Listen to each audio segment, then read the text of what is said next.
আর কিছুদিন পরেই কিন্তু বন্ধুরা সরস্বতী পুজো, তাই চুলের কেয়ার নেওয়া তো একদম মাস্ট। আর আমি কিছু করবো তোমাদের সাথে সেটা শেয়ার করবো না, তা তো কখনো হতেই পারে না। তাই তোমাদের সাথে আজকে আমি আমার হেয়ার ওয়াশের একটা সুন্দর ভিডিও শেয়ার করছি। যারা আমার মতো এরকম চুল পড়ার সমস্যায় বা এখনো ভোগো, তারা অবশ্যই ভিডিওটা দেখো, এটাই নিশ্চয়ই ফল পাবে। এটা কিন্তু হেয়ার ওয়াশের ভিডিও বন্ধুরা, হেয়ার কেয়ারের ভিডিওটা নেক্সট ভিডিওতে আমি তোমাদের সাথে শেয়ার করে দেবো। প্রথমে চুলটাকে ভালো করে আঁচড়ে নিয়ে ওর সমস্ত জট কিন্তু ছাড়িয়ে নিতে হবে। তারপরে যে কোনো মাথায় মাখার তেল মাথায় চপচপ করে মেখে নিতে হবে। তোমরা যদি ভাবো ই মা তেল মাখবো, তেল চুপচুপ করবে, ভালো লাগবে না, একদম ভুল ধারণা বন্ধুরা। তেল দিলেই কিন্তু চুল খুব শাইন করবে দেখবে। আর দেখবে যেদিন শ্যাম্পু করবে তার আগে যদি তোমরা 1 থেকে 2 ঘন্টা আগে তেলটা মেখে রেখে দিতে পারো, তাহলে কিন্তু আরো ভালো ফল দেয়।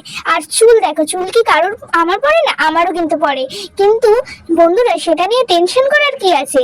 আমাদের কিন্তু দিনে 100টা চুল পড়া ম্যান্ডেটরি, কিন্তু সেই জায়গায় যদি তোমাদের নতুন চুল না গজায় তাহলে কিন্তু খুব সমস্যা। তারপরে দেখো আমি তেলটা মেখে নিয়ে ভালো করে একদম চুলটাকে খোপা করে রেখে দিলাম, একদম শক্ত করে বেঁধে নিতে হবে। তারপরে চললাম এখানে শ্যাম্পু আর কন্ডিশনার কিনতে। শ্যাম্পুর পরে কিন্তু কন্ডিশনার দেওয়া মাস্ট। আর দেখো চুলটা ঠিক কতটা শাইন করবে এটা করার পর। তোমরা বাড়িতে ট্রাই করো, অবশ্যই ফল পাবে।